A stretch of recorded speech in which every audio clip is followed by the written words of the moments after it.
वैष्णवेभ्यो नमो नमः। कृष्णो जानाति वै सम्यक्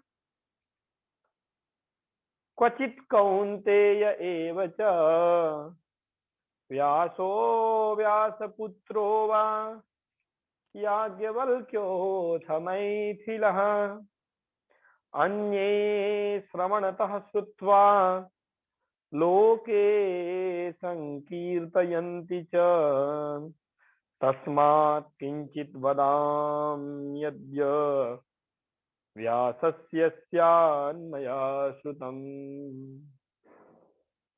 अखिलेय प्रत्यनी कल्याण एकतान गुणगण निलय सर्वेश्वर सर्वाध्यक्ष जगन्यंता भगवान श्री सीताराम जी महाराज श्री राधा माधव की अहेतुकी कृपा के फलस्वरूप मानव मात्र को शिक्षा देने वाला महाभारत का अंशभूत ग्रंथ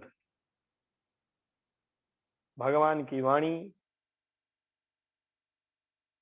श्रीमद् भगवद गीता का आश्रय लेते हुए एक विलक्षण चर्चा भगवान ने क्रम से स्वयं ही उपस्थापित किया। अर्जुन का प्रश्न था कि दो प्रकार के जो भक्त कहे गए हैं उन दो प्रकार के भक्तों में आपको प्रिय कौन है, अर्थात आपको प्राप्त कौन करता है। तो जब इस प्रकार से अर्जुन ने पूछा है भगवान से कि ये चाप्यक्षरम अव्यक्तम तेषाम के योग वित्तमाः, ये भक्ता त्वाम पर्युपासते, जो भक्ति पुरस्तर आपकी उपासना करते हैं भली भांति, और जो अव्यक्त अक्षर की अर्थात त्वाम पर्युपासते से स्वयं ही यह युष्मत् पद अलग कर रहा है। अव्यक्त अक्षर अर्थात आपकी नहीं अपितु आत्मा मात्र की उपासना करने वाले हैं, जो विस्तृत चर्चा हो चुकी है। उनमें से उत्तम कौन है के योग वित्तमाः, और भगवान ने तो स्पष्ट कहा कि मय्याविश्य मनो ये माम नित्य युक्ता उपासते श्रद्धया पर्योपेता ते में युक्त तमामता। ये श्रद्धया, जो श्रद्धा पूर्वक मुझ में मन लगा करके मेरी उपासना करते हैं वे योगियों में श्रेष्ठ हैं। और उसके बाद अव्यक्त अक्षर उपासकों का स्वरूप परिचय कराया कि सर्वत्र गमचिंतन च कूटस्थमचल ध्रुवम ध्रुवम सन्नियम्य नियतग्रामम सर्वत्र समबुद्धयः ते प्राप्नुवन्ति मामेव, वे भी मुझे ही प्राप्त करते, इसमें कोई संशय नहीं है। इनमें कठिनाई है क्लेशोधिकतरस्तेषाम् अव्यक्तासक्त चेतसाम्।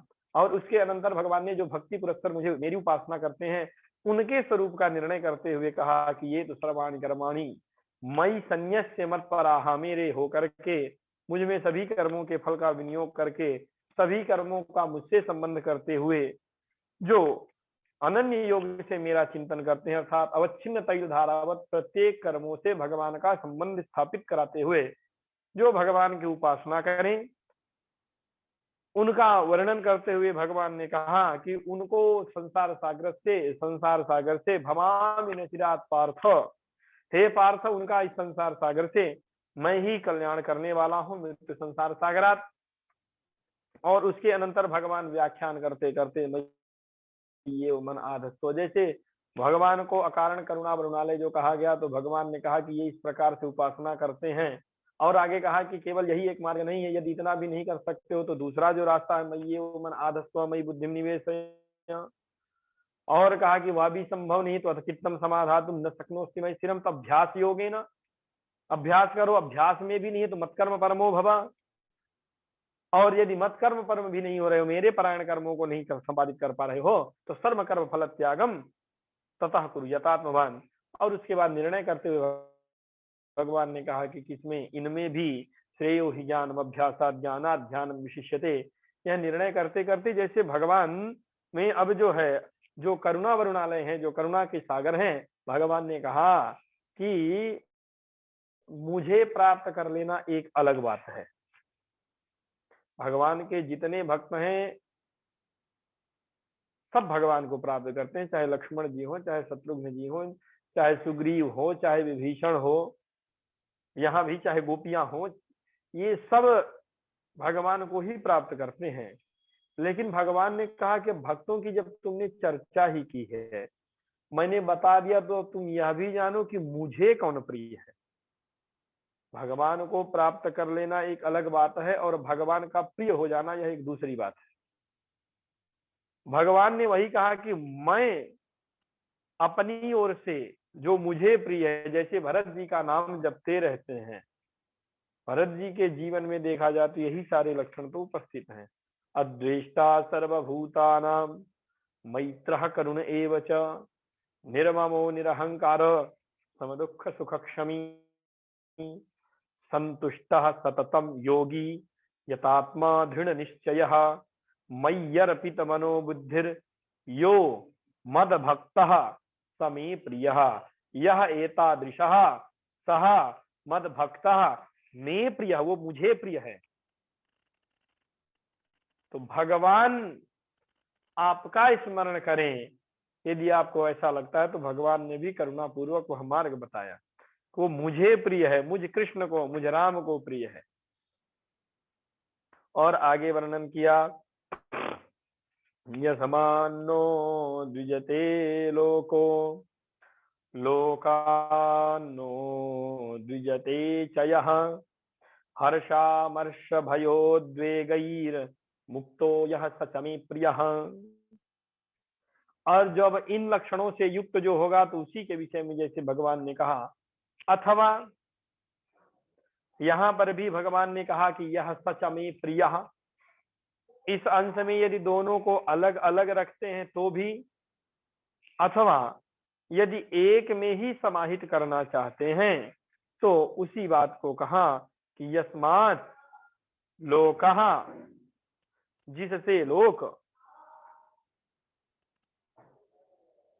यस्मात् लोकः, जिससे लोक अर्थात संसार उद्वेग को प्राप्त नहीं होता है, और जो संसार से उद्वेग नहीं करता है।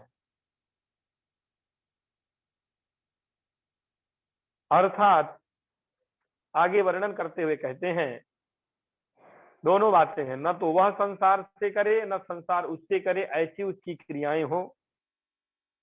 और आगे कहा कि हर्षा वर्ष भयोद्वेगैर मुक्तो यह सच मे प्रिय। हर्ष, अमर्ष और भय और उद्वेग, पहले तो उद्वेग की चर्चा की, उसके अनंतर अब कह रहे हैं कि हर्ष, अमर्ष, भय और उद्वेग से जो रहित है वह सह च मे प्रिय, वह मुझे प्रिय है। भगवान के इन्हीं वचनों का रहस्य श्री शेषावतार रामानुजाचार्य भगवान अपने शब्दों में कहते हैं,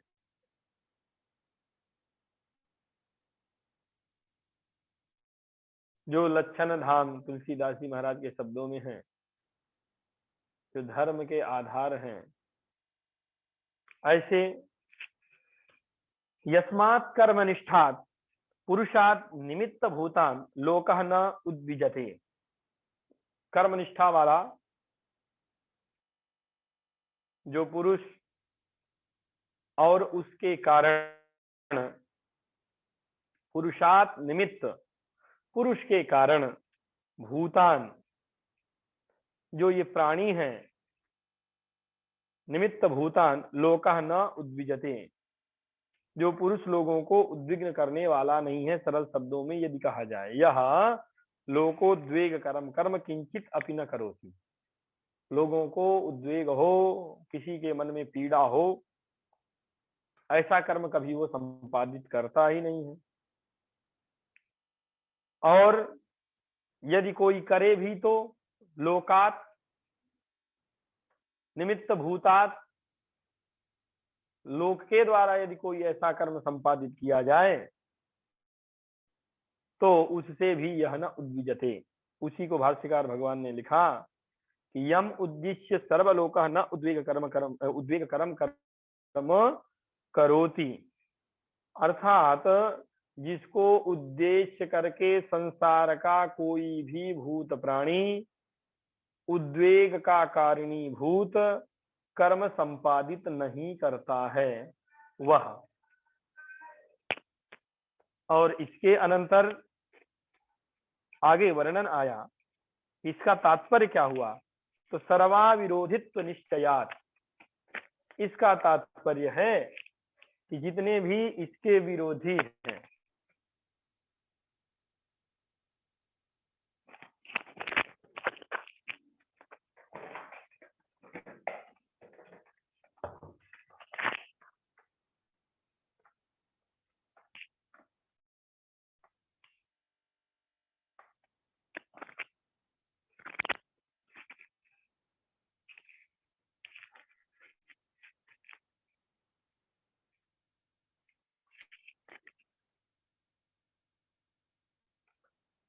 तात्पर्य इसका यह हुआ कि जो भी इसका विरोधी हो यदि खोजा जाए तो कहीं कोई ऐसा दिखता ही नहीं है। वही लिखा कि सर्व अविरोधित्व निश्चयात्, सभी के लिए यह अविरोधी है ऐसा निश्चय होने से।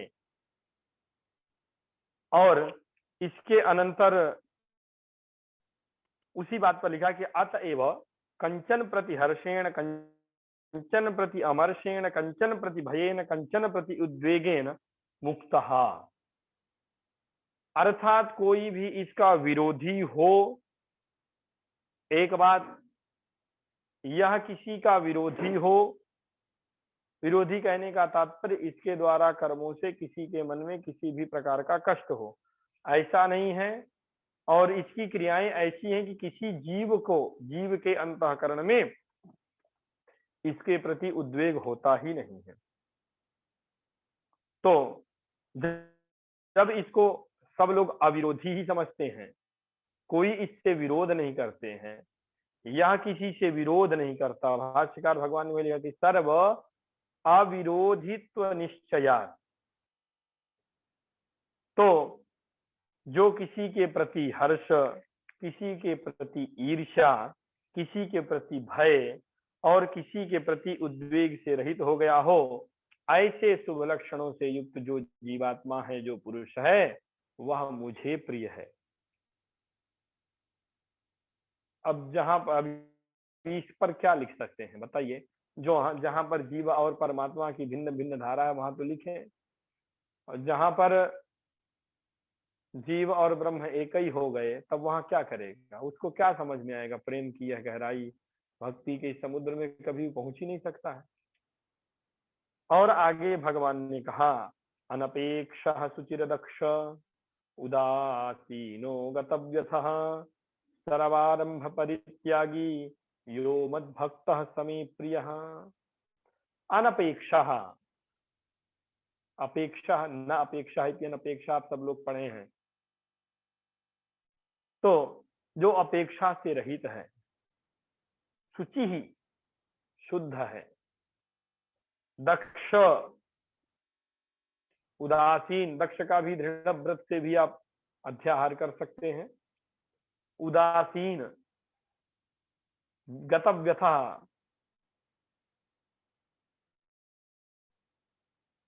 अर्थात जिससे व्यथा चली गई है, नष्ट हो गई है, खत्म हो गई है, अर्थात सरल शब्दों में कहे तो व्यथा रहित,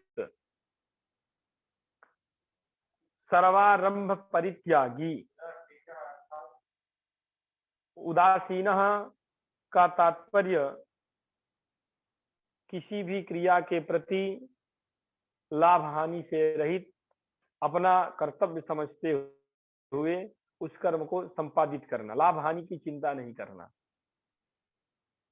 और भाष्यकार भगवान इस पर चिंतन करेंगे। अभी आगे कहा कि व्यथा रहित, सर्वारंभ परित्यागी, जो सभी प्रकार के आरंभों का, कहने का तात्पर्य कि कोई कर्म नहीं करता है, शास्त्र से अतिरिक्त, वैदिक विधान से, वैदिक निर्देश से अतिरिक्त मनमाने तरीके से किसी भी कार्य का आरंभ न करे, ऐसा सर्वारंभ परित्यागी जो मेरा भक्त है, मद भक्त, मम कृष्णस्य भक्तः सह मे प्रियः। अनपेक्षा अर्थात वही लिखा कि आत्मा व्यतिरिक्ते कृष्णे वस्तुनि अनपेक्षा, जो आत्मा से अतिरिक्त समस्त जो भी पदार्थ हैं उनमें अपेक्षा नहीं रखने वाला आत्मा अर्थात परमात्मा। प्राप्य केवल परमात्मा में ही बुद्धि रखता है कि प्राप्त करने योग्य परमात्मा है। तो आत्म व्यतिरिक्ते संपूर्ण पदार्थे संपूर्ण वस्तुनि, सभी पदार्थों में जो अपेक्षा नहीं रखने वाला, प्राप्त करने योग्य यदि कुछ भी है, अपेक्षा का विषय यदि कुछ है तो केवल परमात्मा है।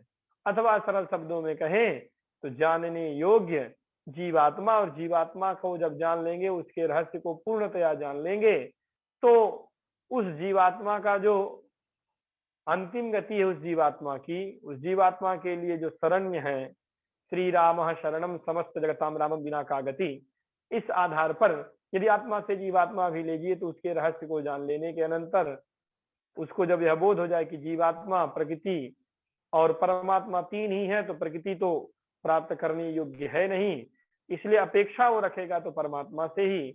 इन सभी भावों के आधार पर आत्म व्यतिरिक्ते, परमात्मा व्यतिरिक्ते, परमात्मा को छोड़ करके परमात्मा में ही जिसकी अपेक्षा है वह अनपेक्ष शुचि अर्थात शुद्ध। शुद्ध का तात्पर्य क्या हुआ कि शास्त्र विहित द्रव्य वर्धित कायः, शास्त्र विहित द्रव्य से शरीर का पोषण करने वाला। और अवान्तर में लीजिए तो शास्त्र विहित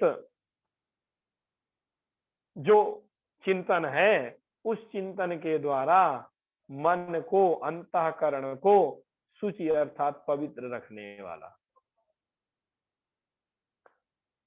आगे लिखा दक्ष माने शास्त्रीय क्रियोपादान समर्थः अन्यत्र उदासीना।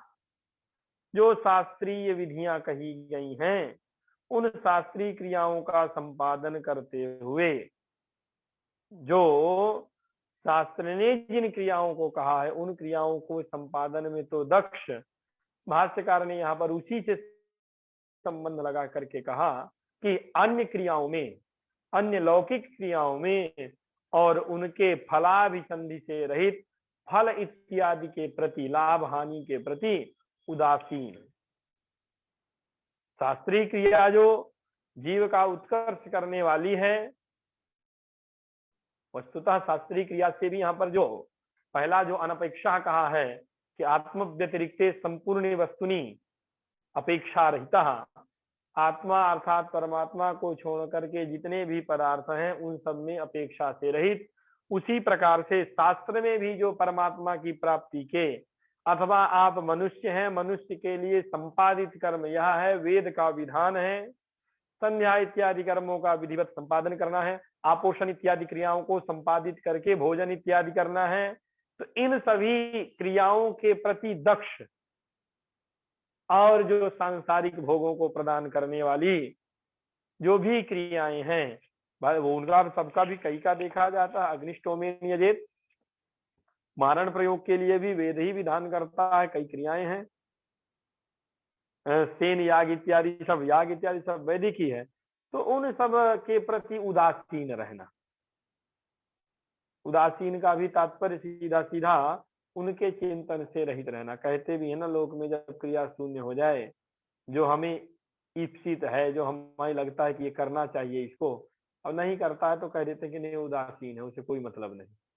उसी प्रकार से परमात्मा से संबंध रखने से अतिरिक्त जितनी भी क्रियाएं होंगी उन क्रियाओं के प्रति उदासीन रहने वाला। और आगे कहा गतव्यथा, कुर्सियां खाली कर दो।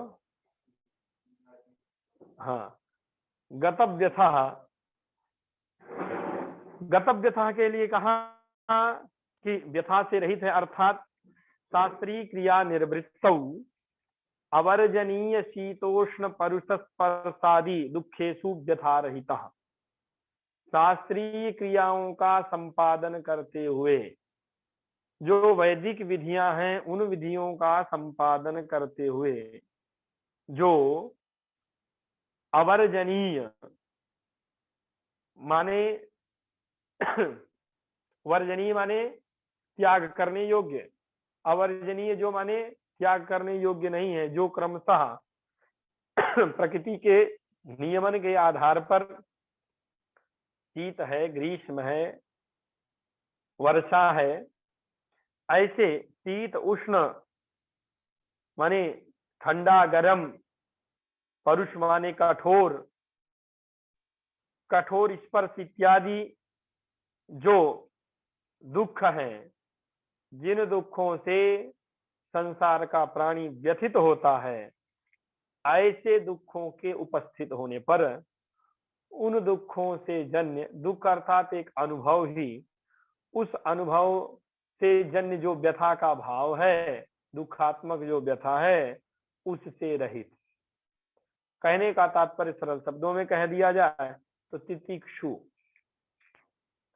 ऐसा जो है सर्वारंभ परित्यागी, शास्त्रीय कर्मों से अतिरिक्त, शास्त्रीय व्यतिरिक्त सर्व कर्मारंभ परित्यागी, शास्त्रों के द्वारा विहित जो कर्म हैं उन कर्मों के अतिरिक्त अन्य सभी जो काम्य कर्म हैं, जो लौकिक कर्म हैं, जो संसार को प्रसन्न करने वाले हैं, अन्यथा अनपेक्षा का संबंध नहीं बनेगा।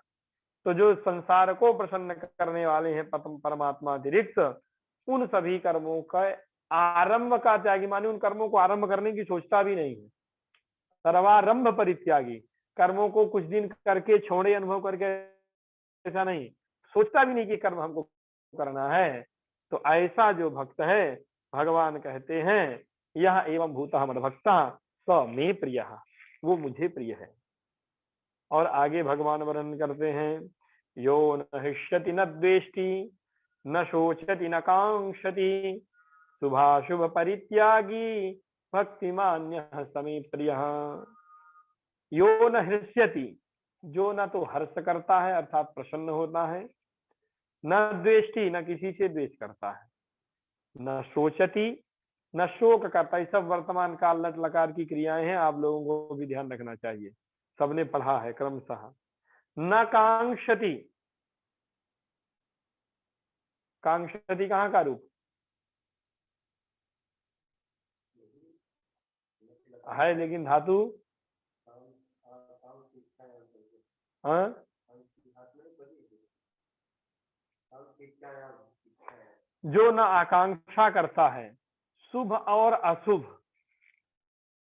दोनों का त्यागी है, काच इच्छाया, हाँ, जो शुभ और अशुभ दोनों का त्यागी है, इस प्रकार का जो मेरा भक्त है वह मुझे अत्यंत प्रिय है। आप लोगों को भी अब ऑनलाइन में कोई सुनेगा तो कहेगा कि काम शुरू हो गया, सबको ध्यान रखना चाहिए। कम से कम सामान्य, नहीं तो शास्त्र प्रवेश का मतलब है क्या निकलेगा। शास्त्र प्रवेश के ज्यादा ना तो श्रोता है ना तो ज्यादा दृष्टा है, लेकिन जितने हैं वो ठोस रहे। एक चंद्र स्तमोहंती, इस आधार पर तो बहुत है, एक एक ऐसे वीडियो वाले मिलेंगे कि उनके लाखों नहीं करोड़ों है देखने वाले, लेकिन वो क्या बोल रहे हैं ना बोलने वाले को पता कि मैं क्या बोल रहा हूँ, ना सुनने वाले को पता कि क्या बोल रहे हैं। बस नाचो गाओ, पूरा करो, खत्म हो गया। तो वैसा नहीं, एकदम ठोस और शुद्ध रहना चाहिए, थोड़ा बहुत तो स्पर्श रहे। इस आधार पर क्योंकि अभी कह रहा था ना, हमको कह रहा था एक व्यक्ति कि क्या वीडियो डालते रहते हैं, 2 लोग 3 लोग देखते हैं, बहुत हो गए 10 लोग देखते हैं। हमारा तो ऐसा कि भाई 10 लोग देखें तो कम से कम कुछ जानेंगे, और वो 10 लोग 10 लोगों को बनाएंगे, और फिर वो 10 बनाएंगे तो वही 10 ही हमारा 100 के बराबर होगा, इस आधार पर। तो इस प्रकार से भाष्यकार भगवान ने कहा, जो एकदम सरल शब्दों में प्रतीत हो रहा कि जो हर्ष नहीं करता, जो द्वेष नहीं करता, जो शोक नहीं करता है, जो किसी प्रकार की इच्छाएं नहीं करता है, जो शुभ और अशुभ दोनों का त्याग करने वाला है, इस प्रकार का जो मेरा भक्त है, जो मेरा आश्रित है, अब सबसे सरल शब्दों में कह दिया जाए, वह मुझे अत्यंत प्रिय है। भगवान भाष्यकार ने कहा कि यो न हृष्यति, अर्थात यद मनुष्याणाम हर्ष निमित्तम प्रीजातम तत्प्राप्ति यह कर्मयोगी न हृष्यति। अर्थात मनुष्यों में हर्ष का जो भी, प्रसन्नता का जो भी कारण है, अर्थात कोई ना कोई पदार्थ, मान लो कि कोई व्यक्ति साइकिल से चलता है और 100 लोगों को देखता है कि गाड़ी से जा रहे हैं, तो उसके मन में रहे कि कम से कम कहीं ना कहीं से दुई पहिया मिल जाए, इंजन वाली, एक्सीलेटर दबाओ, बस चलते जाओ। तो इस प्रकार से जीव की यही दशा है, जिसकी कामना करता है वह पदार्थ पाने के बाद उस समय उसका पारावार नहीं रहता है प्रसन्नता का, भले 2-4 दिन बाद धीरे धीरे कम होकर के एक नई आकांक्षा हो जाए। जैसे उदाहरण में देखेंगे तो संसार में आने के बाद ये संसार ही हमको संसार में फंसाता है। अब बालक रहेगा छोटा सा, जब बालक रोना शुरू करेगा तो ठीक है, भूख उसका कारण है, तो उसको दूध पिला करके शांत कर दिया गया, वो शांत हो जाता है।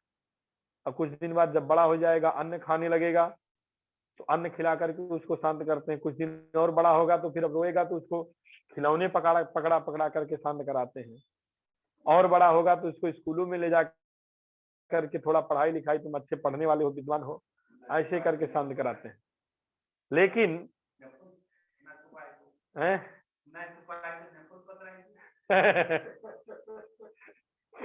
तो इस इस प्रकार से देखिए, कहने का तात्पर्य कि बार बार उसे ऐसी चीजों में फंसाया जाता है। खिलौना लेके कुछ दिन खेलता है, कुछ देर तक खेलता है, लेकिन उस परमात्मा का, आनंद स्वरूप परमात्मा का वो अंश है, वह आनंद की खोज में निकला है, तो जबरदस्ती संसार उसको संसारी चीजें पकड़ा पकड़ा करके प्रसन्न करने का प्रयास करता है। अब उसको आदत हो जाती है संसारी चीजों में सुख खोजने की। पढ़ लिख करके कुछ दिन बड़ा हो जाएगा तो जीवन का लक्ष्य हो जाता है कि नौकरी मिल जाए तो बस जीवन बन जाएगा। और जब नौकरी मिल गई तो नौकरी मिलने के बाद अब कुछ दिन तो प्रसन्नता होता है, क्या जीवन सुधर जाएगा, ये हो जाएगा, वो हो जाएगा। 2-4 महीना नौकरी, वेतन भी आने लगा। अब होता है कि ब्याह नहीं होगा तो फिर बेकार है जीवन, समाज में लोग क्या कहेंगे। अब उसकी आकांक्षा बढ़ी, सुख की आदत उसको जो है संसार में लगाई गई। वही जड़ भरत जी जैसे अथवा मदालसा जी ने जैसे अपने पुत्रों को बचपन से ही संसार से वैराग्य का ज्ञान दिया, तो संसार के कभी रस फंसा नहीं सके। तो उसी प्रकार से यहाँ पर भी संसार के जो पदार्थ हैं, जिनकी आदत लग चुकी है कि हमें वही सुख मिले,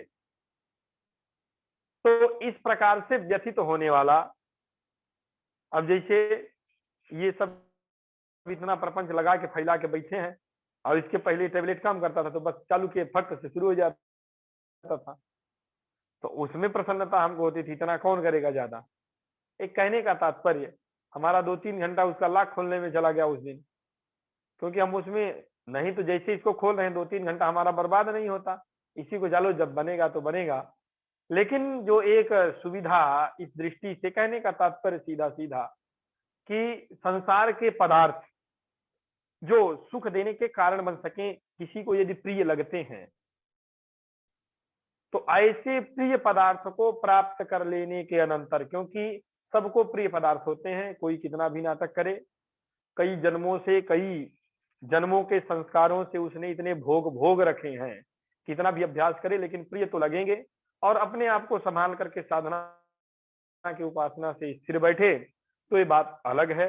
पहली और दूसरी बात, जो भगवान के अंशभूत जो 3 प्रकार के जीवात्माओं की कोटि बनाई गई, बद्ध मुक्त और नित्य मुक्त, ऐसे नित्य मुक्त शेषादि जो हैं, भगवत पाद रामानुजाचार्य भगवान है, भगवत पाद शंकराचार्य भगवान है, अथवा आचार्य कोटि के जो भी जीवात्मा के रूप में शरीरधारी हमें आपको दिखाई देते हैं, उनका यथार्थ हो। अन्यथा जो इन सब का आश्रय लेकर के बद्ध से मुक्त होने की परंपरा में जो जा रहे हैं, तत्वत्र इत्यादि ग्रंथों को जब पढ़ेंगे तो जीवों की कोटि में ये सब समझ में आएगा।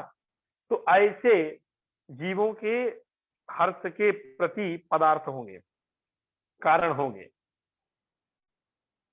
अधिक आनंद उसको भगवान के भजन में मिले, भगवान के उत्सव में मिले, लेकिन कई जन्मों के जो संस्कार हैं उसे मन को एक बार तो उधर लगाते हैं। भले वो आप चिंतन करके प्राप्त हो गया, जाने दो, नाशवान है, ज्यादा इस पे नहीं उलझना चाहिए। तो वही कहा भगवान भाष्यकार ने कि यद मनुष्याणाम हर्ष निमित्तम, जो मनुष्यों के हर्ष का, प्रसन्नता का जो कारण प्रिय सांसारिक पदार्थ है, उसको पाकर के जो कर्मयोगी हर्षित नहीं होता, उसी प्रकार से जो कर्मयोगी संसार का अप्रिय पदार्थ है, जिसे हम नहीं चाहते कि हमारे जीवन में कोई भी अपने लिए कल्पना नहीं करता, ऐसा उपक्रम नहीं उपस्थापित करता कि जीवन भर हमको कष्ट मिले, चाहे संसार विषय हो चाहे अध्यात्म का अनुसरण करने वाला हो। प्रत्येक जीव का यही रहता है कि हम आध्यात्मिक होगा, ऐसा वातावरण मिले कि जिसमें हमारा भजन ही होता रहे, अच्छे अच्छे संतों का संग मिले, अच्छी अच्छी कथाएं सुने, हमारा उत्कर्ष ही होता रहे। सांसारिक होगा, हम कभी रोगी ना हो, कभी शरीर जन्य कोई पीड़ा ना हो, कोई मानसिक पीड़ा ना हो, रहने के लिए बढ़िया घर हो, सोने के लिए बढ़िया गद्दे हो, खाने के लिए बढ़िया बढ़िया पदार्थ हो, तो सब लोग अपने लिए प्रिय की ही कामना करते हैं। तो अप्रिय का जो कारण हो, क्योंकि चक्रवत परिवर्तन से सुखानि दुखानि चा, चक्र के पहिया में जैसे ऊपर का भाग नीचे, नीचे का ऊपर जाता ही रहता है, तिल्लियां ऊपर से नीचे घूमती ही रहती हैं, तो सुख के बाद दुख, दुख के बाद सुख, ये क्रम चलेगा ही। और इस आधार पर नहीं चाहते हुए जो अप्रिय है, प्रिय नहीं लगने वाले जो पदार्थ हैं, यदि वे प्राप्त हो जाएं, उनको प्राप्त करके जो द्वेष नहीं करता, बुद्धि पुरस्सर उन्हें ग्रहण करता है। भीष्म पितामह जी के जैसे सरसैया पर पड़े हैं, कभी उसका चिंतन ही नहीं करते, भगवान का चिंतन करते हैं, प्रारब्ध के वशीभूत क्रमशः आया है।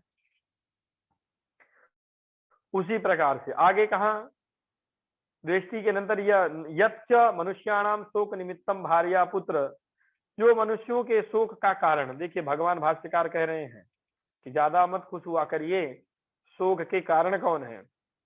लिखा कि मनुष्यों में शोक निमित्तम कारणम, तो यहाँ पर भी बाबा लोगों को भी समझना चाहिए कि शोक निमित्तम चेला इत्यादिकम। तो यहाँ पर भी जो लिखा कि मनुष्य के शोक का जो निमित्त कारण है, भार्या है, पुत्र है, धन है, धन का नाश, धन है अर्थात धन का नाश हो रहा है तो उसे कष्ट होता है, और धन आता जाए तो उसे कष्ट नहीं होगा। तो धन का, ये जो भी धन आदि जितने भी पदार्थ हो सकते हैं, ये यदि इनका नाश हो जाए तो उस नाशावस्था को प्राप्त करके भी शोक नहीं करता है, ऐसा यह न सोचती, जो शोक नहीं करता है, इस अवस्था में जो नहीं शोक करता है, कहने का तात्पर्य। आगे लिखा न कांक्षति तथा विधम अप्राप्तम च न कांक्षति, और उनके न मिलने पर जो प्रिय लगने वाले हैं उनकी आकांक्षा भी नहीं करता है। प्राप्त होने पर यदि नष्ट हो रहे हैं तो शोक नहीं करता, और नहीं प्राप्त होने पर ईप्सित ये जो पदार्थ दिखाई देते हैं इनकी आकांक्षा नहीं करता। भगवान ने कहा, भाष्यकार भगवान ने कि यच्च मनुष्याणाम हर्ष निमित्त भार्या वित्तादि तत् अप्राप्तम च न कांक्षति इत्यर्थः, जो मनुष्यों के हर्ष का कारण है, स्त्री है, पुत्र है, धन है, अथवा जो भी है, अपनी अपनी बुद्धि से जिसका मन जहां रमण करे उस पदार्थ को लेकर के कहा कि वे यदि नहीं प्राप्त हैं, नहीं मिल रहे हैं, अप्राप्तम सत्यम, अप्राप्त होने पर न कांक्षति, उनकी इच्छा नहीं करता है। तो ऐसा और शुभाशुभ परित्यागी, शुभ और अशुभ कहने का तात्पर्य पाप की भांति पुण्य के समान भी, पापवद पुण्यस्य अपि बंधन हेतुत्वात् विशेषात उभय परित्यागी। भाष्यकार भगवान ने कहा कि शुभ तो ठीक था, अशुभ तो ठीक है, अशुभ का त्याग करे। अशुभ अर्थात अधर्म से जन्य जो पाप है, उस पाप से होने वाला अशुभ। तो शुभ से तो पुण्य होता है, तो कहा, भाष्यकार भगवान ने कहा कि नहीं, पुण्य भी बंधन का ही कारण है।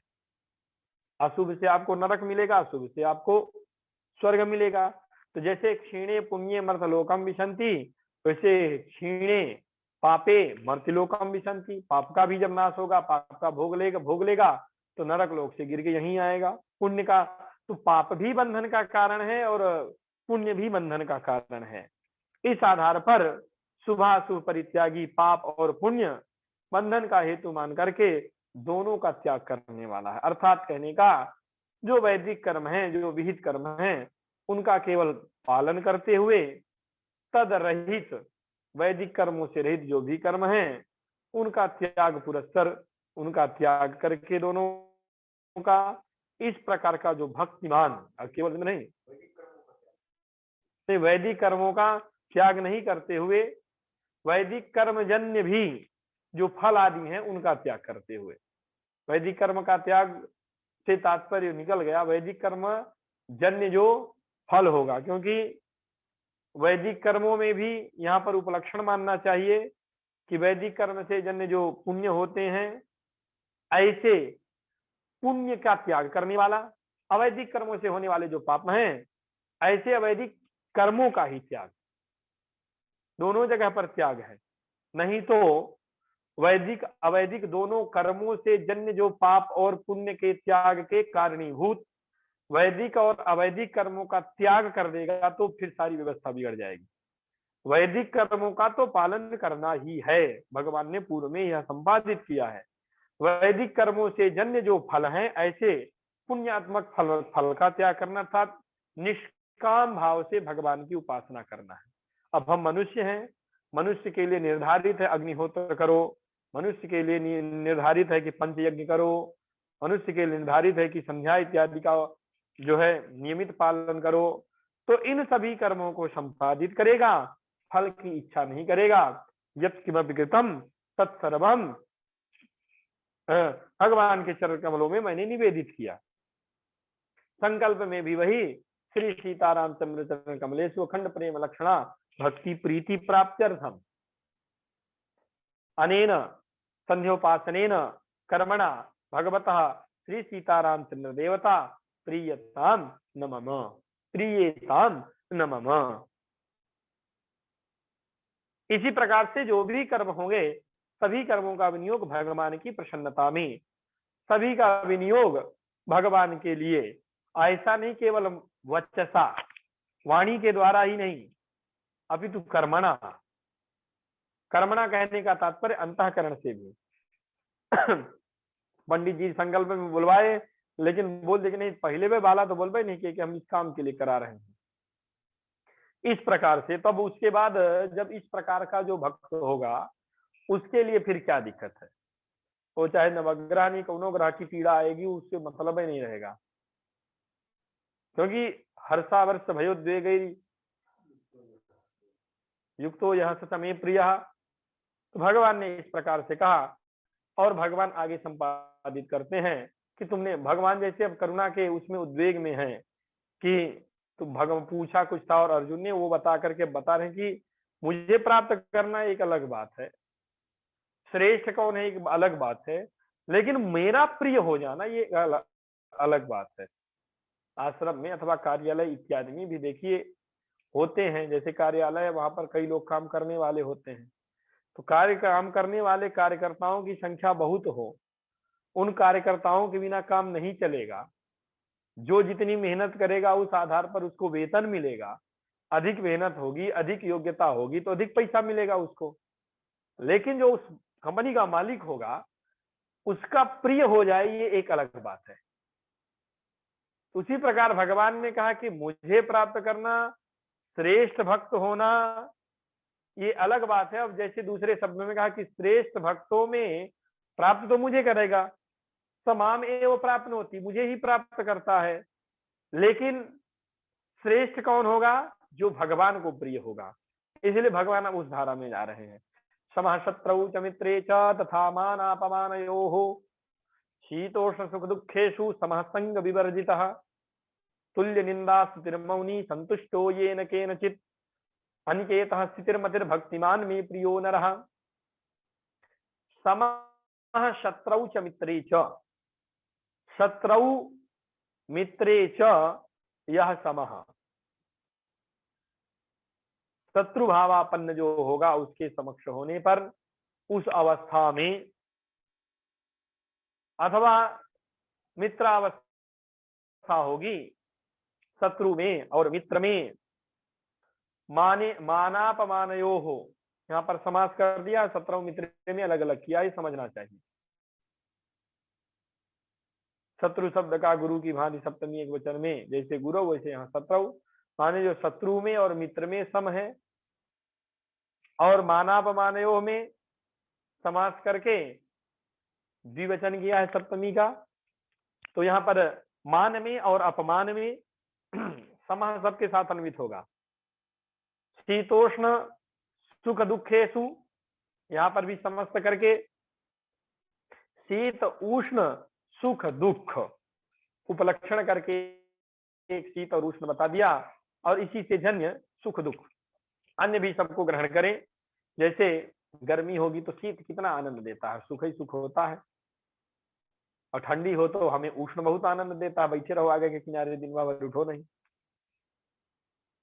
तो शीतोष्ण सुख दुखेषु, ये तो हो गया सुख, और दुख की चर्चा करो तो फ्रिज खोल करके बैठ जाओ, जनवरी का महीना हो, अयोध्या जैसी जगह हो, फिर देखो चाहे बिना कपड़ा पहने, जैसे सुबह सुबह 3 बजे गर्मी में सरयू जी चले जाते हैं, उसी प्रकार से ठंडी में बिना कपड़ा पहने चले जाओ, तो वापस लौटने के बाद कहाँ जाओगे, बात अलग है। तो यही सुख और दुख के जैसे शीत और उष्ण कारण बन रहे हैं। अन्य का भी इसी में ग्रहण कर लेना चाहिए। तो शीतोष्ण सुख दुखेषु समः संग विवर्जितः, ठीक। संग विवर्जितः, संग माने हो गया आसक्ति। संग पारिभाषिक है, सत्संग माने जो सज्जन है, जो श्रेष्ठ जन है, जो भगवान के हैं, उनसे आसक्ति, यही सत्संग है।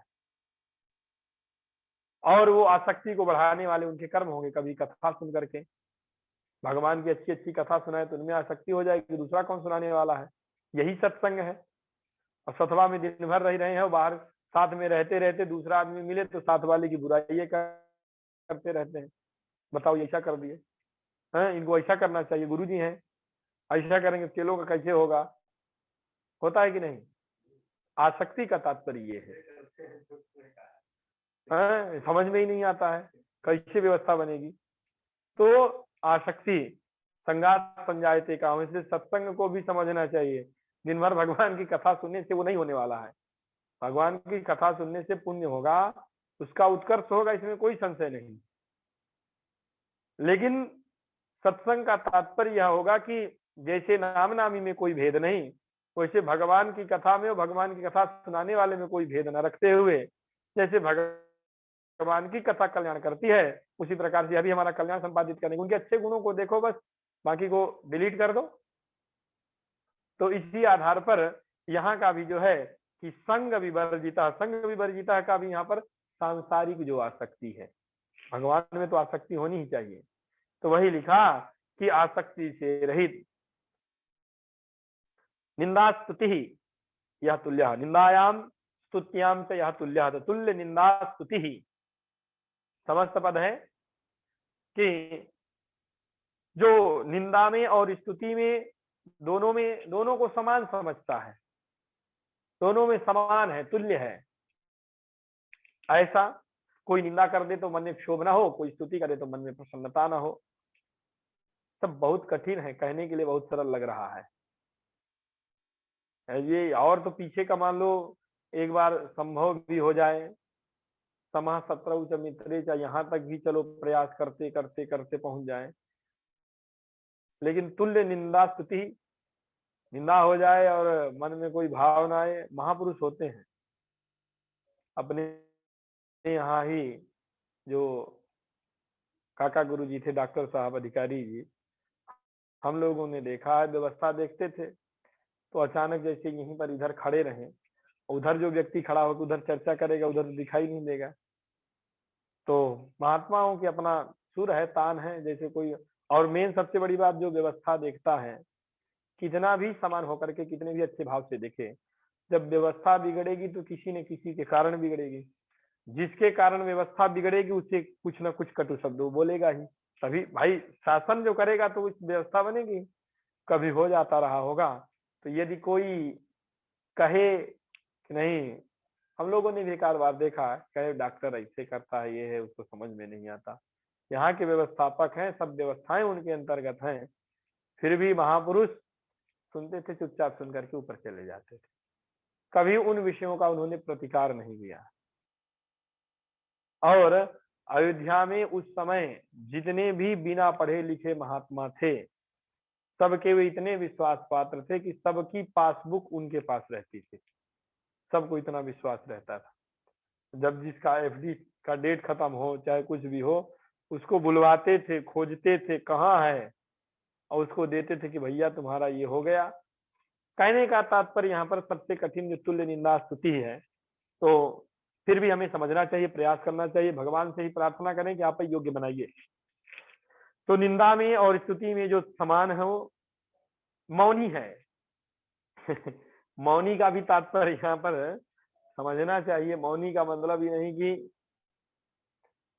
कुछ बोले ही नहीं और भीतर भीतर पूरा खुराफात चल रहा है, जब बोलना शुरू करे तब पूरी आगे उगल करके रख दे, अथवा मुंह से नहीं बोल करके दुनिया भर का कर करके जो है दिनवा भर बातें करे, वो भी नहीं।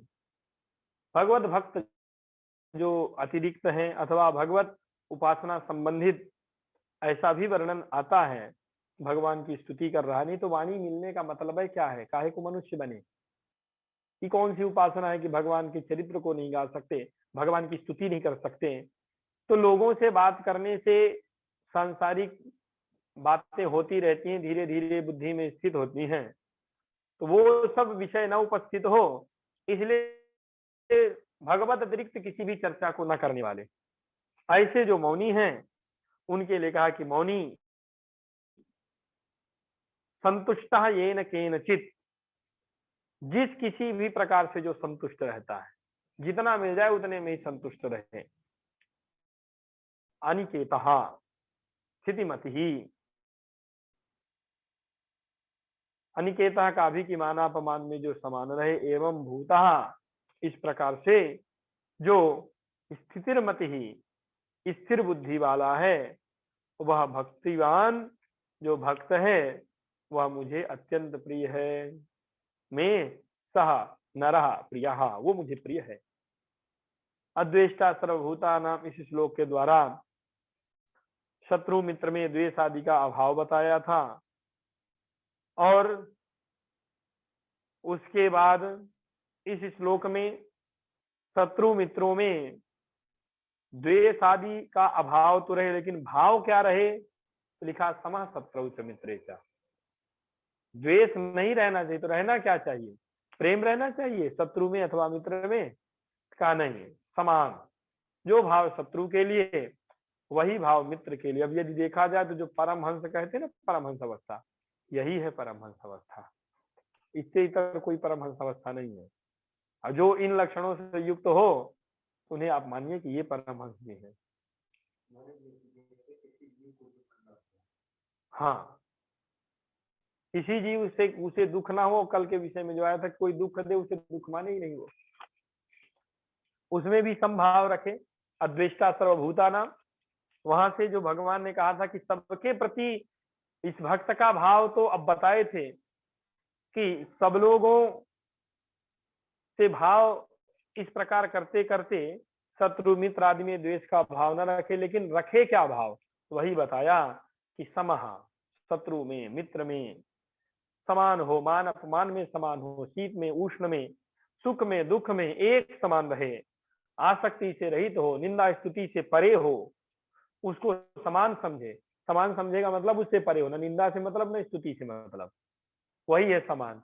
निंदा करो तो कोई मतलब नहीं, स्तुति करो तो कोई मतलब नहीं। फूलों की माला पहना दो तो प्रसन्न नहीं हुए, गाली दे दिए तो कोई मतलब नहीं। अभी भी हैं ऐसे महात्मा, ऐसी बात नहीं है नहीं प्राप्त हो रहे हैं, वो हमारी लोगों की जो है अयोग्यता है। मौनी है, जिस किसी से भी संतुष्ट हैं, ऐसे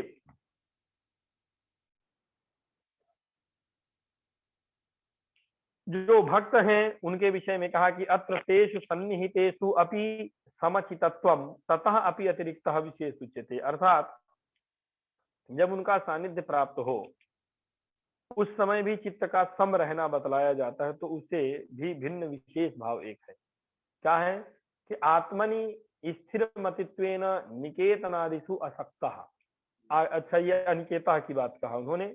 यहाँ पर उन्होंने कहा कि सब जगह पर अर्थात शत्रु प्राप्त हो जाए, चाहे मित्र प्राप्त हो जाए, चाहे मान हो चाहे अपमान हो, इन दोनों के प्राप्त होने पर, दोनों का जब सानिध्य हो, उस समय चित्त अर्थात अंतःकरण शांत रहना, यह जो एक विशेष भाव है उसकी चर्चा यहाँ पर भगवान ने की और कहा कि आत्मा में स्थिर बुद्धि वाला, आत्मनि स्थिर मतित्वेन निकेतनादिषु असक्ता। आत्मा अर्थात परमात्मा, परमात्मा के चरण कमलों में ही जिसका मन लगे स्थिर बुद्धि वाला है। और जब परमात्मा में मन लग गया तो बाकी जगह लगेगा क्या? तो गृह आदि जो जितने भी हैं, जो संग विवर्जिता भाव आया था बुद्धि में, वही भाष्यकार भगवान ने लिखा कि निकेतनादिषु, जो घर आदि अथवा घर संबंधी इत्यादि जो भी संबंधी हैं, उन सब में आसक्ति से रहित अनिकेत, निकेतनादिषु असक्तः इति अनिकेतः।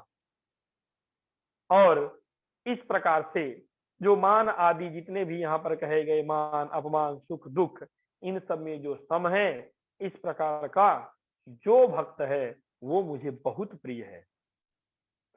और आगे भगवान कहते हैं कि इस प्रकार से आत्मनिष्ठ माने परमात्मनिष्ठ, परमात्मा के ही चरण कमलों में जिसकी निष्ठा है,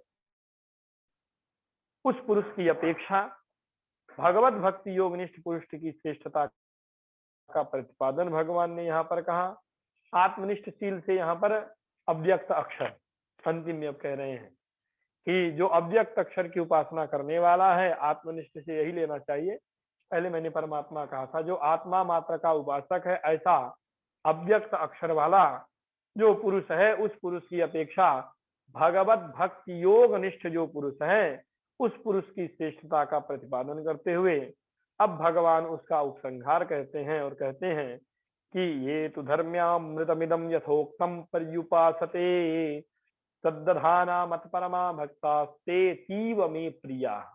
भगवान कहते हैं कि अतीव प्रिया ते भक्ता कीदृशा। तो लिखा कि ये तो